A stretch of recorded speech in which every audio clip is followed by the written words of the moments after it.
जो थे पढ़े। अब रिमेनिंग जो है prevention of and control of non communicable diseases, इसमें कुछ डिसीजेस हैं वो हम लोग पढ़ेंगे आज। तो आप में से कोई भी एक मुझे 1 बाय 1 बताएं कि मिशन इंद्रधनुष क्या होता है। मैम, मिशन इंद्रधनुष भारत सरकार द्वारा एक मतलब हेल्थ केयर मिशन होता है और ये लगभग 25 दिसंबर 2014 को लॉन्च किया गया है। और इसमें मतलब बच्चों के टीकाकरण के लिए अवेयर किया जाता है। ठीक है। इसे 7 रंगों में मतलब प्रदर्शित किया गया है। इनमें कितने साल के बच्चों को इन्वॉल्व करने का टारगेट रखा गया है? कितने साल के बच्चे जो हैं उनको रख सकते हैं हम लोग? 5 साल में। 5 साल की गवर्नमेंट के द्वारा तो 2 साल से कम उम्र के जो बच्चे हैं उनको मेन टारगेट पे रखा गया कि उनको प्रॉपरली इम्यूनाइजेशन जो है बच्चों को मिल सके। तो 2 साल से कम वर्ष के जो बच्चे हैं उनको मिशन इंद्रधनुष में रखा गया है, जिससे कि उनको फुल कवरेज जो 5 साल तक का जो इम्यूनाइजेशन शेड्यूल जो है वो उन पर इम्प्लीमेंट किया जा सके। क्योंकि जो प्रोग्राम होता है पूरे 5 साल के बच्चों तक को इम्यूनाइजेशन प्रोवाइड करने के लिए सारे वैक्सीन जो है वो दिए जाते हैं। तो बिलो 2 इयर्स वाले बच्चों को यहाँ पे इन्वॉल्व करते हैं, along with the pregnant ladies जो थी उनको भी यहाँ पे इन्वॉल्व करना मेन फोकस जो था, उद्देश्य जो था वो रखा गया। ठीक है, अब मुझे आप बताइए कौन कौन सी वैक्सीन जो थी वो गवर्नमेंट ने कवर अप करी है। नेम कोई इन्यूमरेट कर दे, जस्ट नेम उनके। मैम जैसे डिप्थीरिया। मैम आप वैक्सीन पूछ रही है या फिर वैक्सीन के नाम? हाँ, जो 12 वैक्सीन या सॉरी वैक्सीन या डिसीजेस जो हैं जिनसे कि उनको बचाने के लिए वैक्सीनेशन प्रोग्राम स्टार्ट करा था। मैम मिशन इंद्रधनुष में जैसे एक एक करके बोले आप लोग। मैम जैसे मिशन इंद्रधनुष में 7 रंग होते हैं वैसे ही 7 टीके होते हैं क्या? जैसे डिप्थीरिया, काली खांसी और इन्फ्लुएंजा आपने बताया, और मेनिंजाइटिस, टिटनेस, पोलियो एंड खसरा, हेपेटाइटिस।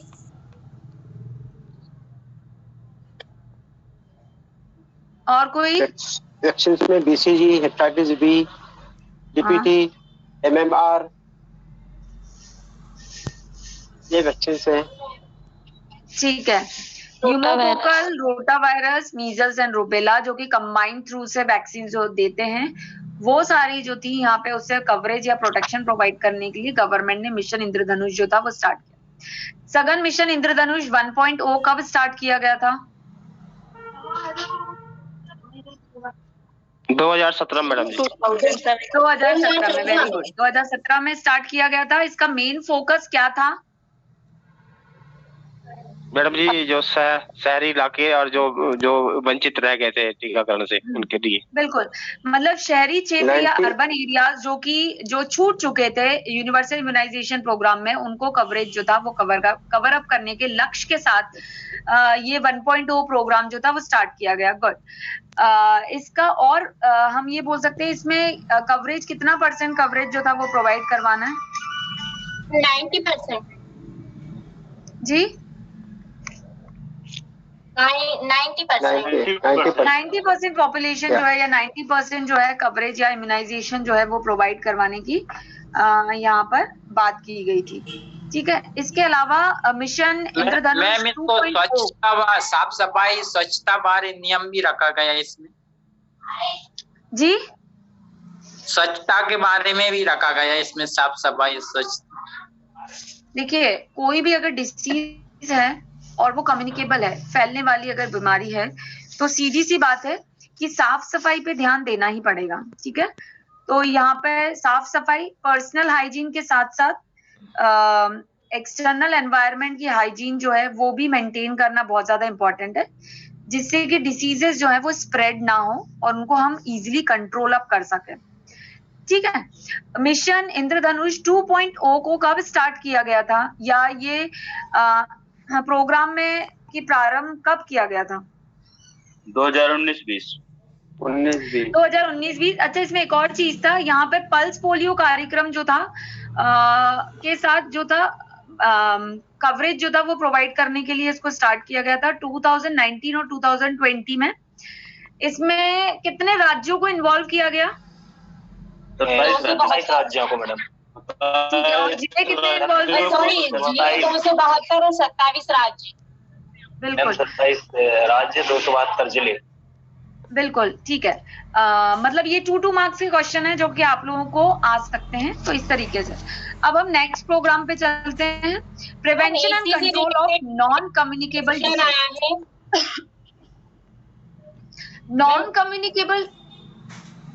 कम्युनिकेबल डिसीजेस क्या होती हैं?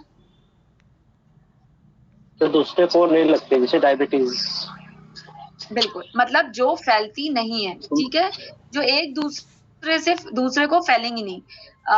कम्युनिकेबल जो एक दूसरे से फैलती है, जैसे ड्रॉपलेट इन्फेक्शन, टच से हो गया। जरा ऐकत जातो परिस्थिती तर आल्यावर दाखवू आपण।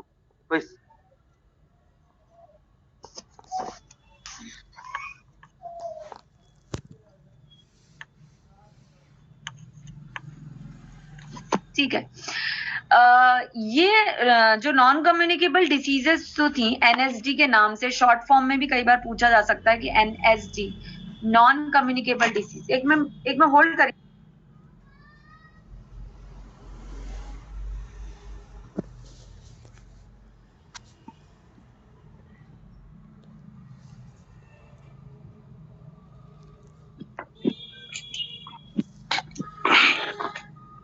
अरे बोल भैया, आता हूँ मैं। बता दो फिर शाम को।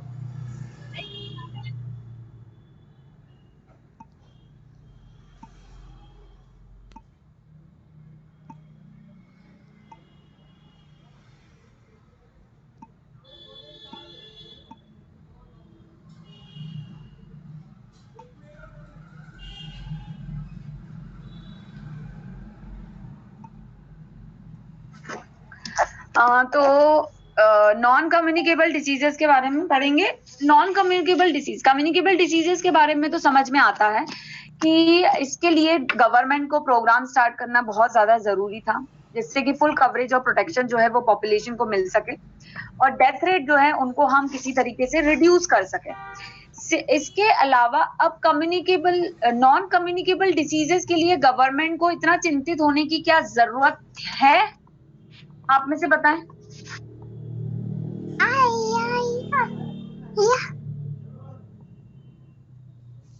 मेरी आवाज आ रही है?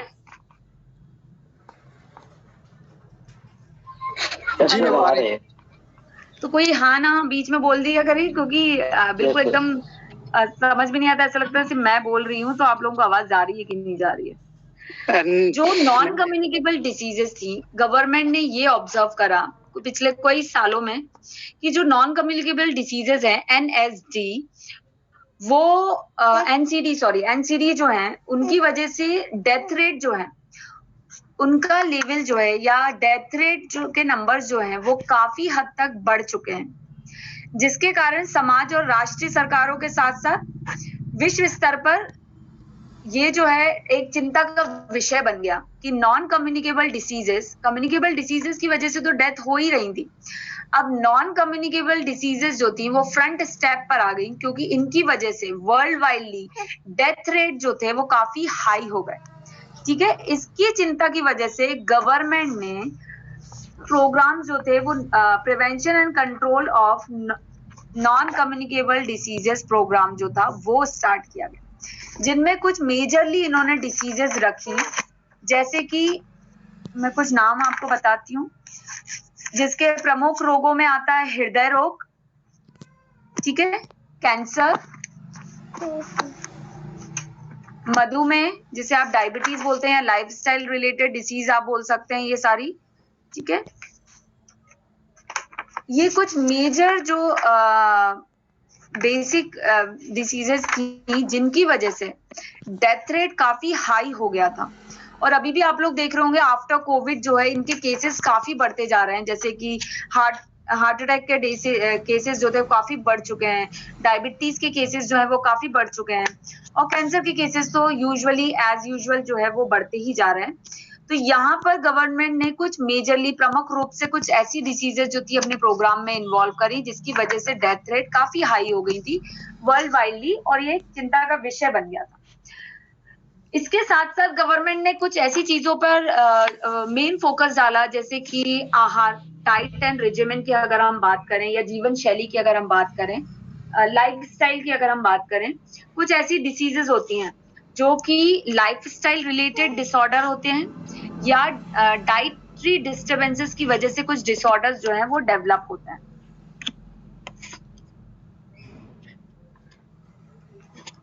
ठीक है, तो कुछ डिसीजेस जो थी यहाँ पे इन्वॉल्व करी। अब लाइफस्टाइल रिलेटेड डिसीजेस में आप बताएंगे कि कौन कौन सी डिसीजेस आ सकती हैं लाइफस्टाइल डिस्टर्ब होने की वजह से? डायबिटीज ये सब आएंगे मैडम, यही सब आएंगे। तो यही सारे डिसीजेस जो थी वो नॉन कम्युनिकेबल डिसीजेस में गवर्नमेंट ने अपने प्रोग्राम में इंट्रोड्यूस या स्टार्ट करा। कार्डियक डिसीजेस जो हैं या डायबिटीज के बारे में या कैंसर के बारे में हम बोले, हृदय रोग प्रमुख रूप से इन्होंने इन्वॉल्व करा, सीवीडी, ठीक है, सीवीडी जो है एनसीडी में के बीच में बीमारी जो थी, मेजर पॉपुलेशन जो था वो हार्ट रिलेटेड डिसऑर्डर से कहीं ना कहीं सफर कर रहा था, जिसमें कई तरीके की आ जाती हैं, जैसे कि वॉल्व डिसऑर्डर्स हो गए, ब्लॉकेज रिलेटेड डिसऑर्डर हो गए, या हार्ट में जो प्रॉब्लम्स आती हैं, एक मिनट प्लीज, ठीक है, VSD रिलेटेड इश्यूज जो आ गए, बीपी, कोलेस्ट्रॉल, ये सारे जो फैक्टर्स थे जो कि कहीं ना कहीं हार्ट को अफेक्ट करना स्टार्ट कर रहे थे, वो सारी डिसीजेस जो थी यहाँ पे गवर्नमेंट ने कवर अप करना स्टार्ट करा, जो कि दुनिया भर में सबसे अधिक जिनकी वजह से मौत या डेथ जो थी, इन मेजरली इन डिसीजेस की वजह से डेथ जो थी वो होना स्टार्ट हो रही थी। हाँ, कोरोनरी आर्टरी डिसीजेस, आर्टीरियोस्क्लेरोसिस, आर्थ्रोस्क्लेरोसिस, ये बहुत सारी डिसीजेस हैं जो कि कम हम बोल सकते हैं ओवरऑल हार्ट से रिलेटेड या हृदय से रिलेटेड जो भी बीमारियां होती हैं, MI हो गया, एंजाइना हो गया, ये सारी डिसीजेस जो थी गवर्नमेंट ने हृदय रोग में कंप्लीट उनको देखना स्टार्ट करा, जिसकी वजह से मेजरली हम बोल सकते हैं ऐसी हार्ट डिसीजेस जिनकी वजह से डेथ रेट हाई हो रही थी, ऑल ऑफ अ सडन हो रही थी, जैसे कि हार्ट अटैक हो गया, ठीक है। हार्ट अटैक में अभी आप लोगों ने देखा होगा आफ्टर कोविड जो है, मिडिल एज वाले जो 40s वाले जो हैं उनमें हार्ट अटैक का जो रेट था वो काफी हाई हो गया, और अभी जो सुनने को मिल रहा है वो सिर्फ यही एज ग्रुप वाले हैं जिनमें डेथ रेट जो है बिकॉज ऑफ हार्ट अटैक जो है after COVID as a side effect लोगों में देखा जा रहा है कि हार्ट अटैक जो है वो काफी बढ़ गया है, ठीक है। इसके अलावा यहाँ पे कैंसर एवं पुरानी सांस की बीमारियां होने वाली मौतों की संख्या जो है वो 41 से 42 जो थी उस अधिक से अधिक जो थी वो होने लगी। ब्रीदिंग रिलेटेड प्रॉब्लम में जैसे कि एस्थमा हो गया, ब्रोंकाइटिस हो गया, निमोनिया हो गया, जो भी सांस से संबंधित बीमारियां जो होती थी जिनकी वजह से डेथ जो थी वो हाई हो रहे थे, वो भी यहाँ पे गवर्नमेंट जो था वो कवर अप करना स्टार्ट कर दिया, ठीक है। इसके अलावा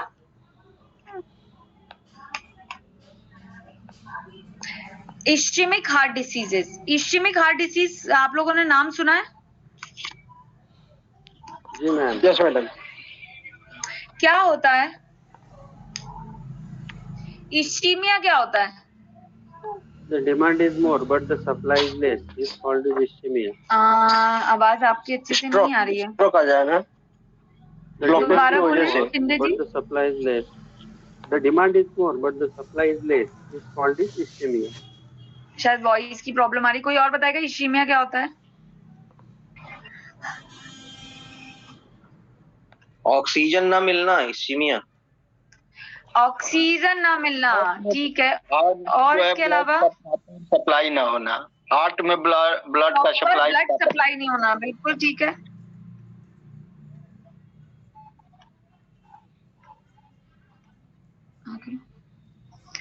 तो इश्केमिया का मतलब होता है जिस भी एरिया में या शरीर के जो भी अंग है जहाँ पे प्रॉपरली ब्लड सप्लाई नहीं हो रही हो उससे हम बोलते हैं इश्केमिया।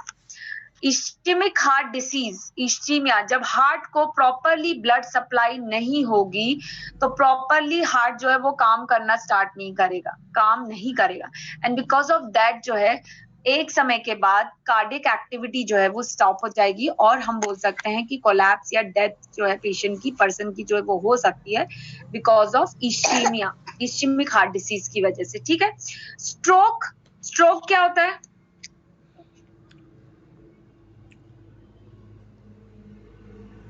ऐसे नोड का बंद हो जाना। ठीक है, स्ट्रोक होता है। ठीक है। इसके अलावा जन्मजात हृदय रोग में क्या क्या आ सकता है जो आमतौर पे सुना होगा आप लोगों ने? सुना होगा ना, दिल के वॉल्स में छेद होना, जिसे हम बोलते हैं VSD, ventricular septal defects. Walls में प्रॉपर्ली, वॉल्स या सेप्टम जब प्रॉपर्ली फॉर्म नहीं हो पाते हैं तो ब्लड जो चैम्बर्स में प्रॉपर चैनल से जाना चाहिए था वो चैनल डिस्टर्ब हो जाता है और जहां पे वॉल्स में छेद होता है वहां से परफ्यूज होना स्टार्ट हो जाता है, एक दूसरे में मिक्सिंग अप होना ब्लड का स्टार्ट हो जाता है।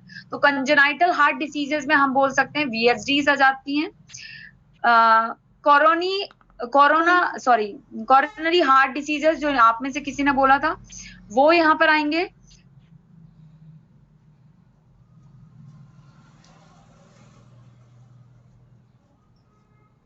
ठीक है। हाई ब्लड प्रेशर, सेरेब्रल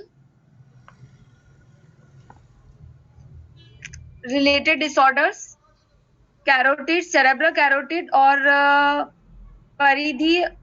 परिसंचरण से जुड़ी स्थितियां, कोरोनरी और सेरेब्रल जो आर्टरीज जो हैं उनसे रिलेटेड जो प्रॉब्लम्स रहेंगी वो सारी मेजरली हृदय रोग में वो सारी हार्ट से रिलेटेड या कार्डियक रिलेटेड प्रॉब्लम्स जो हैं जिसकी वजह से किसी एक व्यक्ति की क्वालिटी ऑफ लाइफ या डेथ जो है वो होने के चांसेस बढ़ जाते हैं, वो सारी हार्ट डिसीजेस जो थी वो गवर्नमेंट ने अपने इस प्रोग्राम में, non communicable diseases prevention programme में इंट्रोड्यूस किया या रखा। ठीक है। तो एक होमवर्क मैं आप लोगों को दे रही हूँ, हार्ट डिसीजेस क्या क्या होती हैं, क्योंकि क्वेश्चन बन सकता है इस पे। इन्यूमरेट मतलब आपको नामकरण करना है कि कौन कौन सी कार्डियक डिसीजेस जो है वो यहाँ आ सकती हैं। तो आप लिस्टिंग करके रखें कार्डियक डिसीजेस की, हृदय रोग जो है उनकी, और कल मैं आपसे पूछूंगी कि कार्डियक डिसीजेस क्या क्या होती हैं। इन नाम सिर्फ, उनका डिटेल आपसे नहीं पूछा जाएगा इसमें, इस सब्जेक्ट के अंदर। बाकी दूसरे सब्जेक्ट में अगर डिटेलिंग हो आप लोगों को तो पता नहीं, तो आप वो लिस्टिंग अप करके रखें कि क्या क्या इसमें आ सकता है। COPD क्या होता है? COPD पता है आप लोगों को? Chronic obstructive pulmonary disease. बिल्कुल सही, क्रॉनिक ऑब्स्ट्रक्टिव पल्मोनरी डिसीजेस, या हम बोल सकते हैं श्वास संबंधित जहाँ पे प्रॉब्लम आ जाती है, लंग्स रिलेटेड इश्यूज जब आ रहे हैं तो उसकी वजह से भी पर्सन की जो है वो डेथ हो सकती है। तो यहाँ पर COPD, cardiac related problem, respiratory related problem जो हैं वो आप लोगों को पढ़ के रखना है, सिर्फ नेम जिसकी वजह से, जिससे आप जो है वो अपने आंसर शीट में इन्यूमरेट कर सकें और किस किस डिसीजेस को कवर अप करा है वो आप लोगों को पता है। ठीक है। तो इसके बारे में, हार्ट रिलेटेड डिसीजेस के नाम के बारे में हम इस प्रोग्राम के बारे में हम डिटेल में कल पढ़ेंगे। साथ में आप लोग मधुमेह, डायबिटीज बहुत कॉमन है, डायबिटीज मैक्सिमम लोगों को पता होगा कि डायबिटीज होता क्या है। दूसरे सब्जेक्ट में भी आई थिंक डायबिटीज आप लोग पढ़ चुके हैं। हाँ मैडम, यस मैडम जी। तो यहाँ पे डिसीज के बारे में नहीं पढ़ना है आपको, डिसीज पता है कि बीमारी ये है। अभी हमको यहाँ पे कैसे पढ़ना है, यहाँ पे प्रिवेंशन के बारे में पढ़ना है, राइट? तो किस तरीके से हम प्रिवेंट कर सकते हैं वो गवर्नमेंट का मेन फोकस चल रहा है। तो वो सारी चीजें हम कल पढ़ेंगे। तो कल मॉर्निंग में हम ये वाला आप लोगों का नेक्स्ट ऑलमोस्ट सेकेंड लास्ट 2-3 और प्रोग्राम्स हैं जिसमें कि ये वाला भी प्रोग्राम है, ये है। उसके बाद हम रिवीजन जो है वो स्टार्ट करेंगे आप लोग के चैप्टर्स का। ठीक है। तो आप लोग थोड़ा सा मैम जो पुरानी बुक है ना और जो नई बुक रखी है, जो नई बुक में जो नए चैप्टर आए हैं, जो टॉपिक आया है, उनके बारे में भी जरूर पढ़ा देना आप, कुछ भी नया आया। नई, मुझे जो नई, मेरे पास नई बुक ही है, मैं नई बुक में से ही पढ़ा रही हूँ आप लोगों को। जी मैम। मुझे जो मेरे पास जो बुक अवेलेबल है वो न्यू वाली बुक है, ओल्ड वाली नहीं मैम, जो आपने जो अभी आप जो पढ़ा रहे हैं ना सर, वो टीकाकरण, तो मैम ये तो पुरानी बुक में भी दिया है मैम, मतलब मैं ये कह रहा हूँ जो नई बुक में जो एडवांस लिखा आया उसके बारे में, और वही चल रहा है धानी जी, वही चल रहा है। कुछ भी टॉपिक इसमें से नहीं छोड़े जाएंगे, सारे टॉपिक जो हम कवर अप करेंगे और आपके एग्जाम पॉइंट ऑफ व्यू से भी इसको पूरा कंप्लीट कवर अप किया जाएगा, कोई भी पॉइंट नहीं छोड़ा जाएगा। बाय चांस अगर छूट जाता है कुछ तो आप लोग मुझे नोटिफाई करवा दें, हम उसको भी एक बार पढ़ लेंगे, ठीक है? जी मैम। जी ठीक है, तो हम लोग कल स्टार्ट करेंगे ये वाला प्रोग्राम, तो उसको ठीक है जी मैम। ठीक, चलिए, थैंक यू। जीवन की शुभकामनाएं मैम। जी जी आपको गुड डे मैडम जी, गुड डे। Good day.